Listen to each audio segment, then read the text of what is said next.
soient maïqués, qu'ils soient salmodiés, qu'ils soient toujours bénis dans le nom de Jésus. Bien-aimé, Dieu que nous servons est le véritable. Il est amour. Oui, chaque fois que je viens, je vous dis que si les péchés ou bien ce que l'homme appelle la terre sur son visage, alors il est comme ça de voir, mais avec mieux le regard. Parce que ce que nous avons fait dans la vie, nous ne donnons pas à l'homme. Mais l'ennemi nous a mis dedans. Mais Dieu de sa grâce ne nous a pas laissé dedans, parce qu'il a dit que avant que, même qu'il nous forme dans le cœur, dans le sein de notre maman, il avait déjà choisi. Donc c'est une grâce. Ce n'est pas parler. Parfois, chaque fois, je le bénis. Bien aimé, groupe de louange, la dernière chant pour introduire notre méditation. Alléluia. Amen. Nous avons un Dieu puissant qui est là. Oh! Chant Dieu puissant là-haut. Je prie dans ton amour. Chant Dieu puissant là-haut. Quand je prie dans ton amour. Nous avons un Dieu puissant là-haut. Quand je prie dans ton amour. Chant Dieu puissant là-haut. Quand je prie dans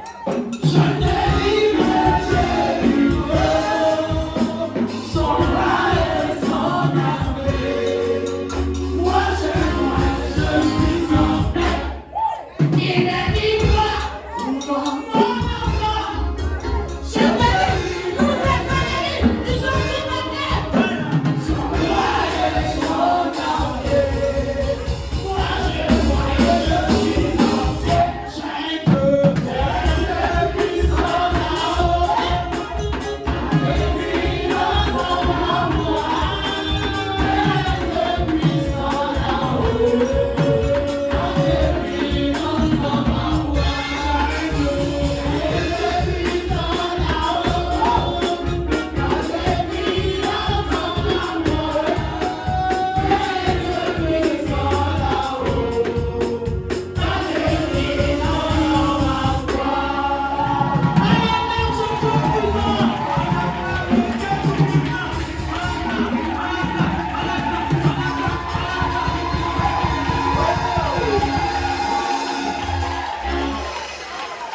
Dieu. Merci. Oui, Dieu a besoin d'être glorifié avec joie, avec détermination, avec le cœur. Ce matin encore, nous voici dans ce Saint-Temple et le moment d'écouter sa sainte parole. Nous allons prendre nos Bibles et nos paroles de méditation dans le livre des Psaumes. Psaume 25, le chapitre 25. Psaume le chapitre 25, le verset 12. Psaume chapitre 25, le verset 12.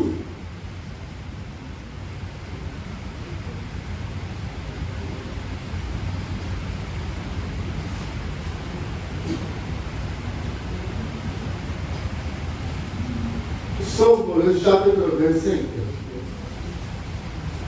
le verset 12. J'ai lu la parole de Dieu avec respect.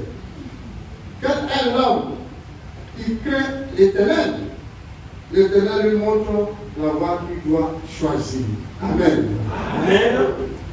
Nous prions. Dieu notre Père, Papa, nous te disons merci. Infiniment merci pour ta bonté envers nous, pour ton grand amour pour nous, quand ça devient pour nous sauver, pour nous délivrer de la condamnation éternelle. Que ton nom soit béni, que ton nom soit glorifié, que ton nom soit toujours élevé. Dans le nom puissant de Jésus. Amen. Amen. Là, on l'assoit. Ce matin encore, nous venons de lire un verset tiré du chapitre 25 du psaume 25.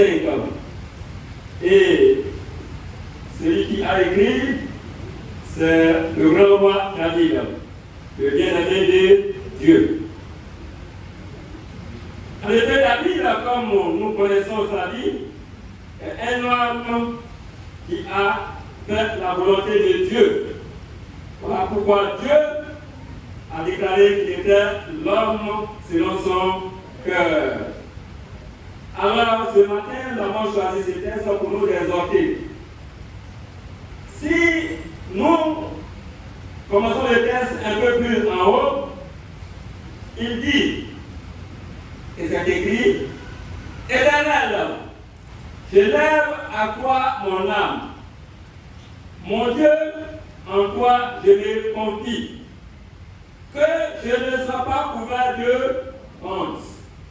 Que mes ennemis ne se réjouissent pas à mon sujet. Tous ceux qui espèrent en toi ne seront point confondus. Amen. Amen. Amen. C'est le grand roi qui prie ainsi. Il y en avait ce matin encore pour nous. Nous avons lu le verset 12, particulièrement qui dit, comme une question, en même temps une réponse. Il dit, quel est l'homme qui craint l'Éternel? Et il répond, l'Éternel lui montre la voie qu'il doit choisir. Alors, ce matin, bien aimé, nous voici devant la parole de Dieu. Dans le premier verset, celui qui a écrit, il dit qu'il lève son âme vers son Dieu. C'est-à-dire qu'il se présente vers son Dieu. Il se présente devant son Dieu. Au verset 12 ici, il pose une question, en même temps, il répond à la question.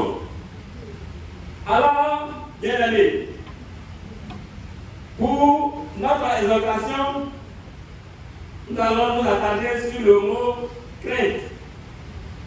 Il dit, quel est l'homme qui craint l'Éternel? Alors, c'est celui-là que Dieu lui montre la voie qu'il doit choisir. Alors, la crainte, bien aimé, c'est quoi? Nous devons partager cela ensemble. Je vais demander votre avis. Comment est-ce que vous entendez? Sinon, comment est-ce que vous comprenez le mot crainte? Quelqu'un peut lever la main et dire comment est-ce qu'il comprend le mot crainte. La crainte, c'est quoi? Tu sais que parler, c'est là et parle librement. Oui? C'est la soumission. Oui? Docteur Legault? Moi, à mon avis, la crainte, on y voit deux aspects. Oui? La peur. La peur et puis l'obéissance. La peur et puis l'obéissance. Bien aimé, merci. Oui, j'ai vu une maman au fond là-bas. Nous voulons ton avis aussi, maman, oui. Oui, je te vois, tu me vois. C'est ce que vous l'avez dit. Ah, merci. D'accord. Il n'y a pas quelqu'un d'autre encore? Alléluia. Et bien, tout ce que vous avez dit, c'est juste ça. Quand on parle de crainte, on parle d'abord de quelque peur. Oui, quand tu fais quelque chose avec la peur, tu es prêt, tu as peur de la chose, n'est-ce pas? Et il dit ici, il la question, quel est l'homme qui craint l'Éternel? Ici, quand on prend dans l'autre version, il parle plutôt d'obéissance. Donc ce n'est pas trop le mot peur que nous devons comprendre ici, mais plutôt par de l'obéissance, comme le a dit. Donc, nous devons parler ici, comprendre ici, qui obéit à la voix de Dieu. Alléluia. Qui obéit à la parole de Dieu? Et il répond, c'est celui-là que Dieu, sinon l'Éternel, lui montre la voie qu'il doit suivre. Alléluia. Et il a dit la voie qu'il doit choisir. Donc ce matin, bien aimé, pour choisir sa voie, qu'est-ce qu'il faut faire? Il faut avoir l'obéissance de Dieu. Et c'est lui-même qui te montre la voie, ce n'est pas toi. Ce que nous devons comprendre que ce que nous faisons quand nous pensons que nous agissons, le plus souvent nous pensons que c'est notre intelligence, notre capacité de le faire. Non. Dieu qui est en nous, c'est lui qui nous donne la vraie voie. Et quand il parle de choisir la voie ici, il parle de la voie qui est normale. Donc, si tu veux, en quelque sorte, choisir la voie qu'il faut, la voie de Dieu, c'est la voie sacrée. Et lui-même qui va mettre cela, comme on le dit, de façon instinctive en toi. Alléluia. C'est-à-dire, la chose vient en toi, ça ne te rend compte. Tu as un projet, tu veux faire quelque chose, mais le plus souvent, ton idée va peut-être tourner un peu partout, va vaciller. Tu ne sais pas qu'est-ce qu'il faut faire. Qu'est-ce qu'il faut faire, pardon. Alors, si tu as la crainte de Dieu, qu'est-ce que tu vas faire?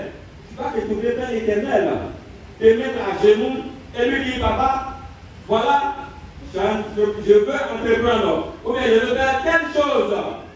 Alors, je sais qu'elle doit choisir. Vous allez voir que la petite voix de Dieu qui met la chose dans le cœur vous viendra et vous dira, mon fils ou bien ma fille, voilà cette voie qu'il faut choisir. Alléluia. Donc la crainte de l'Éternel, pour que nous puissions véritablement être sur la voie de Dieu, voilà comment est-ce que nous devons obéir. Il faut avoir l'obéissance de la parole de Dieu. Voilà pourquoi nous venons chaque fois ici et que nous nous rassemblons et que nous l'écoutons pour qu'elle puisse nous orienter. Car c'est la parole de Dieu en nous et nous ne pouvons rien faire. Jésus-Christ l'a dit dans Jean le chapitre 15 au verset 5, la parole disons. Il dit ça, vous ne pouvez rien faire. Alléluia.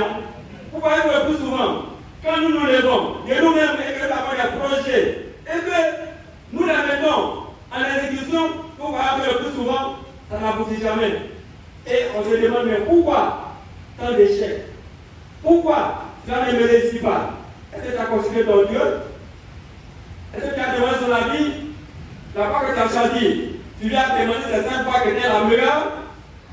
Voilà comment nous devons opérer. Avoir la crainte de Dieu, c'est-à-dire savoir que c'est lui qui a la connaissance. Lui qui est Dieu qui sait tout. Comme nous le disons souvent, avant d'entreprendre une chose, lui connaît déjà la peine. Alors, pourquoi ne pas se confier à lui pour que lui qui connaît le début, le déroulement qu'à la fin puisse orienter. Donc ce matin, pour nous exhorter, j'ai choisi ce verset pour que chacun de nous puisse réfléchir là-dessus. Pour que chacun puisse réfléchir là-dessus. Quelle est ton union? Quelle est ta relation? Quelle est ta marche avec ton Dieu? As-tu la crainte de ton Dieu? As-tu son obéissance? C'est en lui vraiment que tu te confies? Alors c'est la question. Donc, pour ne pas que tu dis que Dieu n'existe pas, ou bien Dieu ne t'aime pas, que Dieu ne t'entend pas, voilà encore une réponse à ta question. Crains-tu l'Éternel? Lui obéis-tu? Alors si tu réponds à la question, tu sauras ce que tu as choisi et ce que tu es en train de faire, si c'est dans la voie de Dieu ou non. Notre vie chrétienne, le plus souvent, est une vie qui est quelquefois difficile. nous manquons des choix. Nous manquons de détermination. Pourquoi? La crainte de Dieu n'est tout simplement pas en nous. Si la crainte de Dieu n'est pas en nous, que nous faisons notre volonté, nous verrons que aussi l'Esprit de Dieu n'agira pas comme il le faut en nous. Parce que Dieu, quand nous lisons un peu en haut ici, il dit quoi? Au verset.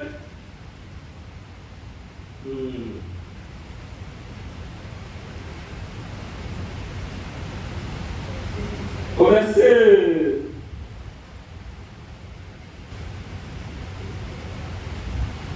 Suivez-moi.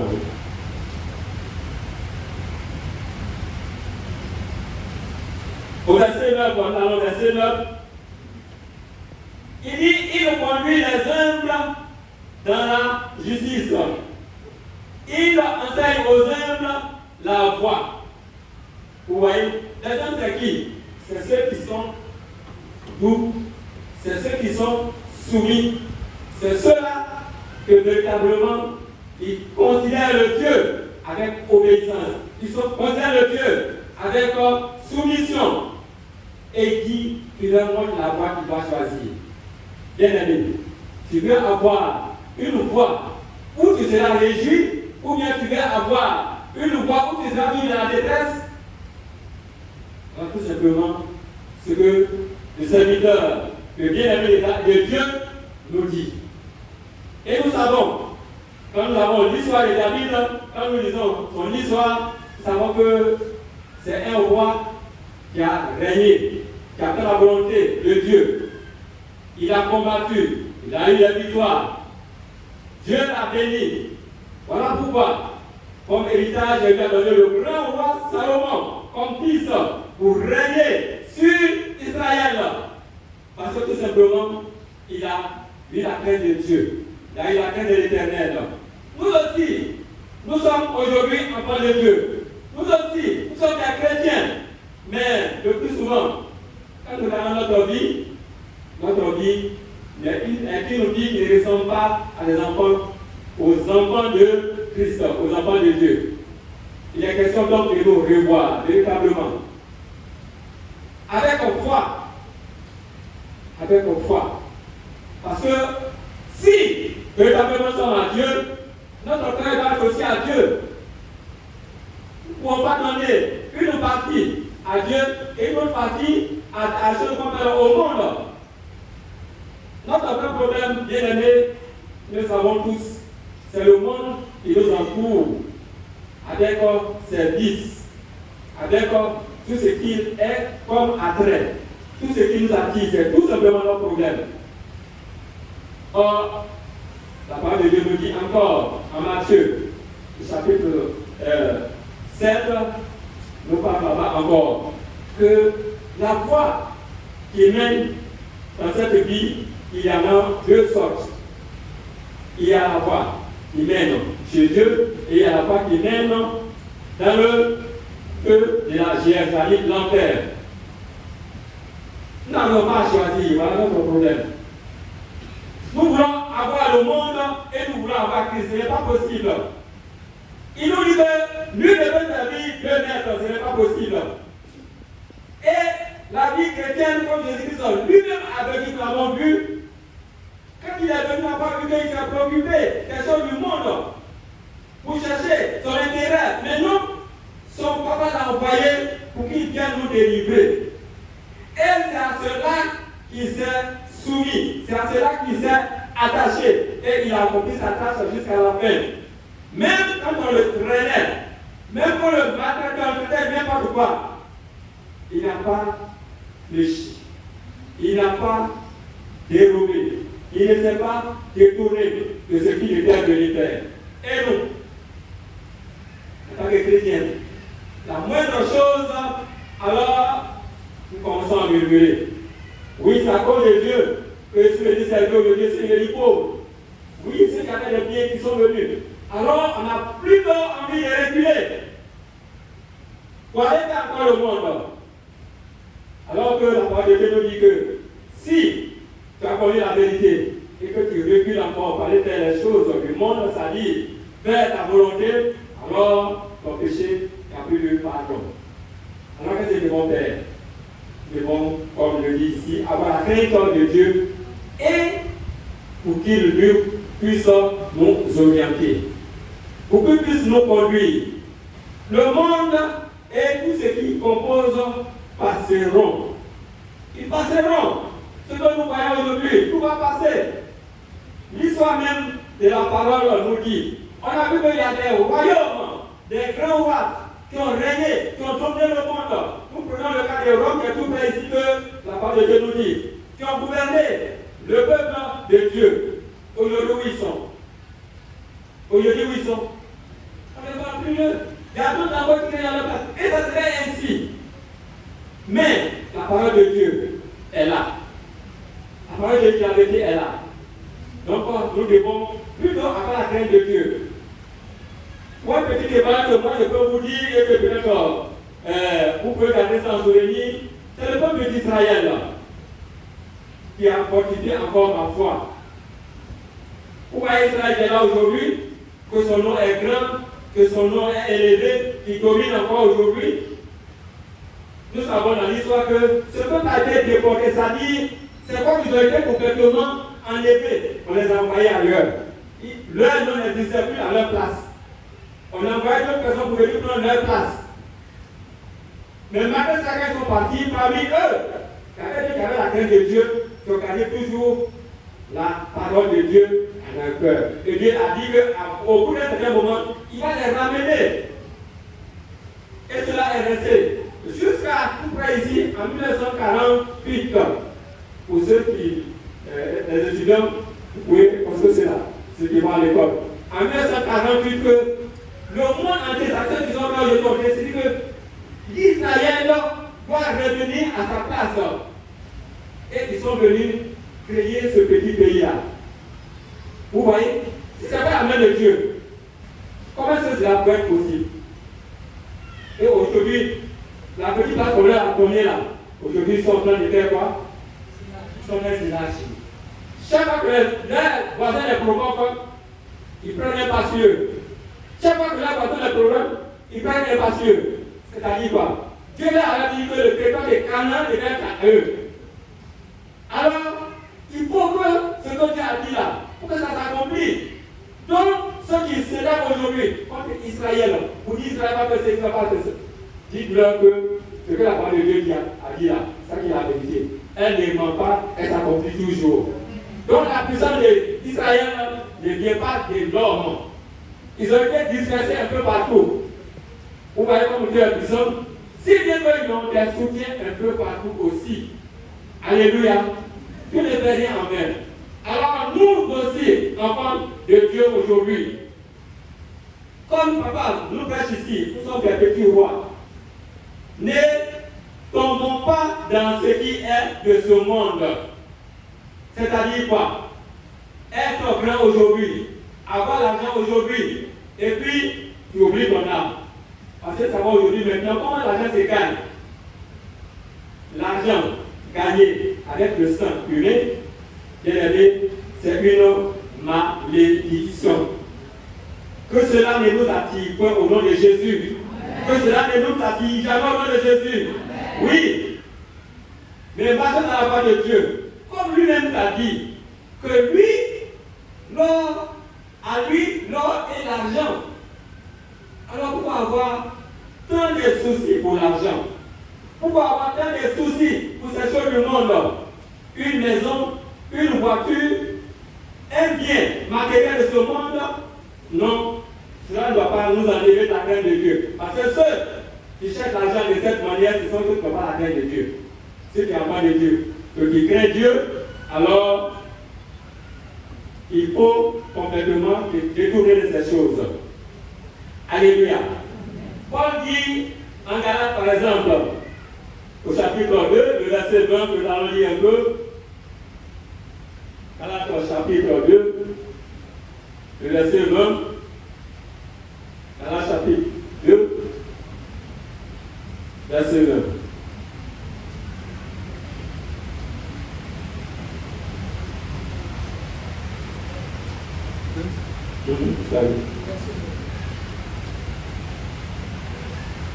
Galates chapitre 2, le verset 20. J'ai été crucifié avec Christ. J'ai été crucifié avec Christ. Et si je vis, ce n'est plus moi qui vis. n'est plus moi qui vis. C'est Christ qui vit en moi. C'est Christ qui vit en moi. Si je vis maintenant dans la chair, Si je vis maintenant dans la chair, je vis dans la foi au Fils de Dieu, je vis dans la foi au Fils de Dieu, qui m'a aimé et qui s'est livré lui-même pour moi. qui m'a aidé, qui s'est levé pour lui-même pour moi. Amen. Merci, mon pasteur. Vous voyez, un verset comme ça, pour celui qui a déclaré l'apôtre Paul, comme nous savons, que était d'abord un Parisien bien versé dans ce qu'on faisait pour l'œuvre de Dieu avant. Mais quand Dieu l'a appelé, il a laissé ce qu'il a fait avant complètement. Et il s'est investi dans la parole de Dieu, dans la parole de Dieu. Jusqu'à ce qu'il décrive beaucoup depuis le salut, des lettres pour aller exhorter les églises. C'est ce que Dieu m'a déclaré, bien aimé. Que c'est Christ maintenant qui va vivre en nous. Alors si Christ vit en nous, qu'est-ce que nous devons faire? C'est sa volonté, c'est sa voie que nous devons choisir. Donc nous ne devons plus maintenant faire quelque chose de nous-mêmes. Nous devons toujours plier chez nous et demander, Christ, quelle est ta volonté? Alléluia. C'est ça que nous devons faire. Un enfant humble, un enfant soumis, comme l'a dit aussi David, c'est ça. Si je vis, ce n'est plus moi qui vis, c'est Christ qui vit en moi. Alléluia. Oui, si nous sommes dans la chair, c'est-à-dire, moi ici, je suis dans la chair, ce n'est pas mon physique qui est important, mais c'est ce qui est dans mon esprit, dans ma pensée, dans mon âme. C'est ça qui est important. Parce que le physique n'est qu'un support, c'est-à-dire c'est une protection. Le plus important, c'est le cœur dedans. L'homme, son corps n'est rien. Ce que Dieu a fait, c'est la terre. C'est un support, ce n'est rien. C'est ce qui est en nous là, ça qui est important. Voilà pourquoi, quand cela quitte net, et puis, on se sépare de toi. Une fois ton esprit t'a quitté, l'esprit qui t'a quitté, tu deviens l'équilibre. Pour on doit te mettre, c'est où tu es quitté, c'est la terre. Ton autre esprit doit être conduit comme l'apôtre Paul dit. Si je vis, ce n'est plus moi qui vis, mais c'est Christ qui vit en moi. Et Christ, c'est son esprit qui nous a envoyés, qui va nous conduire, qui va nous garder, qui va nous protéger. David a dit encore dans le psaume 23, l'Éternel est mon, l'Éternel est mon, l'Éternel est mon. Pourquoi il dit comme ça? Le berger c'est qui? Le berger c'est qui? C'est son. Le berger c'est qui? Vous parlez de façon, mais ça ne soit pas bien, parlez bon. Oui? C'est lui qui dirige, oui. Le berger c'est qui encore? Le maître. D'accord. Oui. Par rapport au brebis, qu'est-ce qu'il fait? Il conduit les brebis. Alléluia. En anglais, c'est écrit un petit cœur boit ça. En allemand, il doit dire bien. Alléluia. David, on sort. Moi, je vais boire ça. En allemand, il doit dire bien. Alléluia. Alléluia. Donc, David dit, il est comme un mouton. Et c'est l'Éternel qui le guide, qui le conduit, qui le oriente. C'est-à-dire, c'est lui qui lui dit, prends cette voie. C'est lui qui dit, choisis cette voie. Comme nous dit aujourd'hui, le verset 12 du chapitre 25 là-bas. Bien aimé. Si nous conduisons comme des brebis, comme je dis ici, parce qu'il n'y a pas de mouton, parce qu'il prend un mouton et une brebis. Hein. N'est-ce pas? Le mouton, c'est quoi? Hein? Le mouton, c'est quoi? La brebis, c'est quoi? Vous connaissez qui? Hein? Le mouton, c'est. Non, je n'entends pas. Parlons pas. Il dit ici, là, quand je dis qu'on n'est pas en train d'ouvrir les voies. Nous sommes en train d'écouter la parole de Dieu. Nous écoutons ensemble, parlons ensemble. Oui? Le mouton, c'est quoi? C'est le garçon de la brebis. C'est-à-dire, c'est le mâle. N'est-ce pas? Quand on dit mouton, ça veut dire c'est celui qui accorde là. Alléluia. Alléluia. Combien si c'est pas vrai, dites-moi. C'est pas le bouton de la corde là. Est-ce qu'on dit brebis à la corde? Quelqu'un peut répondre, ça me rend perplexe. C'est vrai. Bon, répondez-moi pas. Le mouton, c'est l'éducation, non? Oui. Donne un peu de mouton,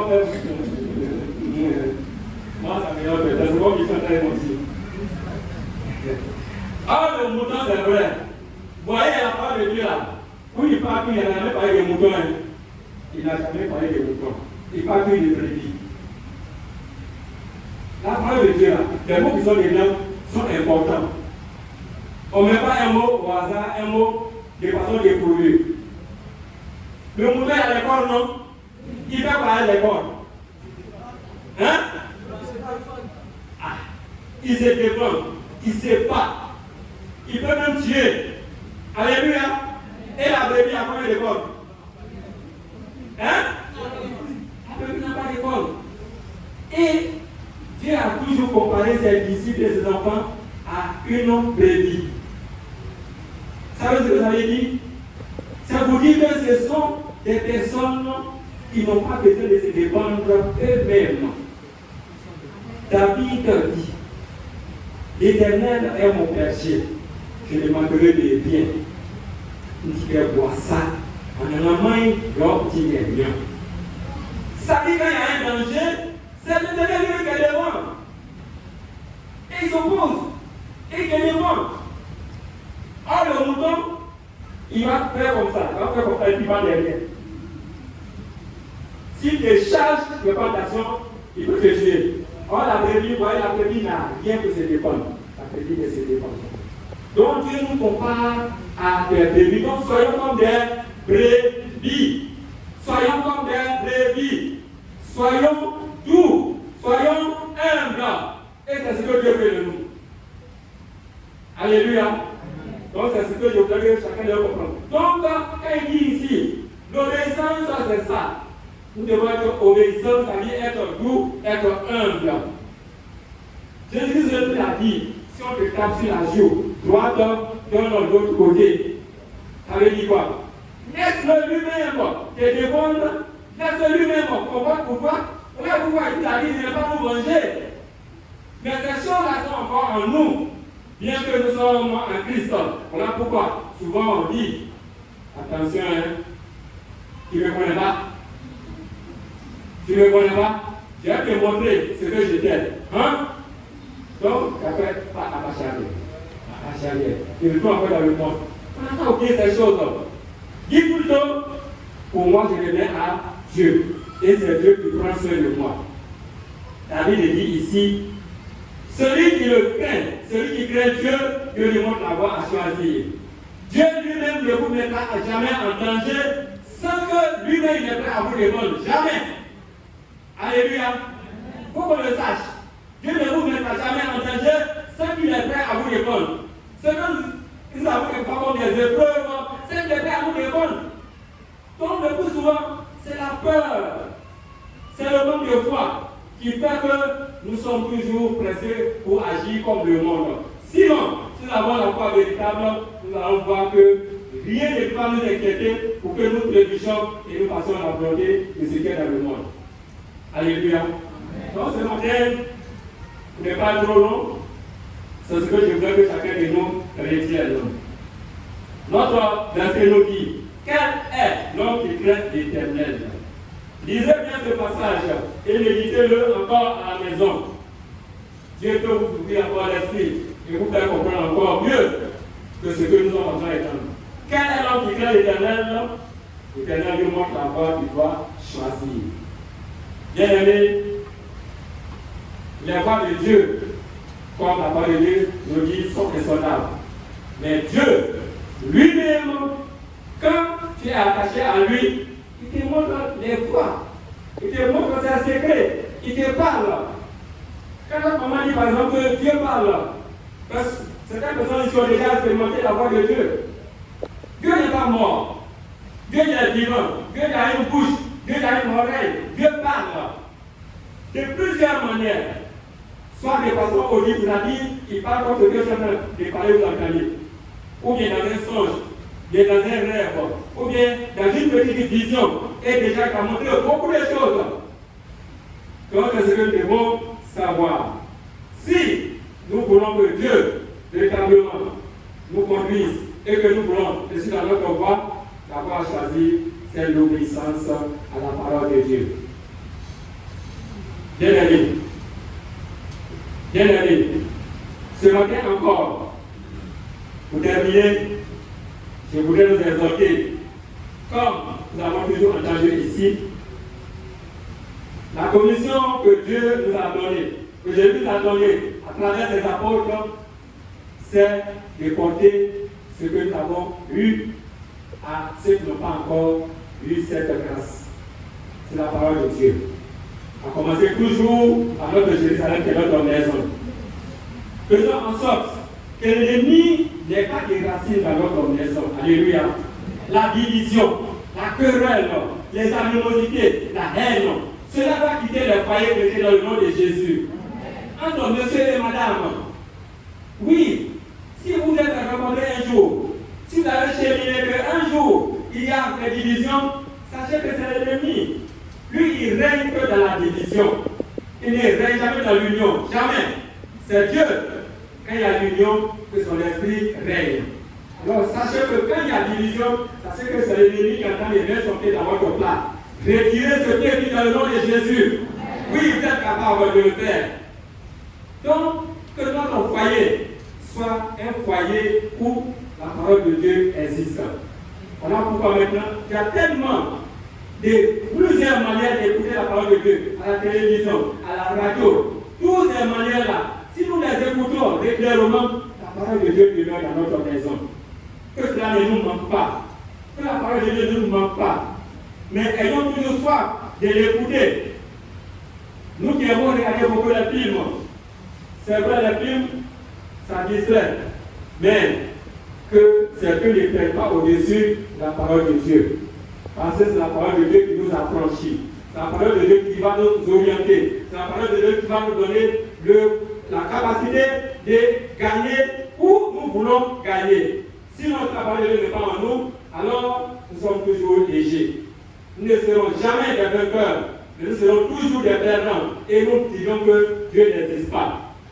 Donc, l'obéissance à la parole de Dieu, c'est ça qui nous mène à la victoire, c'est-à-dire au bon choix. Jésus l'a dit en son temps. Oui, moi et ma maison, nous servirons l'Éternel. Vous, si vous ne voulez pas sortir servir l'Éternel, ça ne regarde que vous. Nous aussi, disons aussi que nous et notre maison, nous qui connaissons déjà le Seigneur, nous et notre maison, disons aussi que nous servions l'Éternel. Alléluia. Alléluia. Alléluia. Alléluia. Oui, c'est ça qui est important dans l'enlever. Et comme nous allons entendre, si nous voulons choisir, alors ayons la crainte de Dieu. Et Dieu lui-même nous conduira. Lui-même nous orientera. Car c'est lui qui a le vrai choix et c'est lui qui conduit véritablement. Donc chacun prie, demandez à Dieu que Dieu l'oriente dans le nom de Jésus. Amen.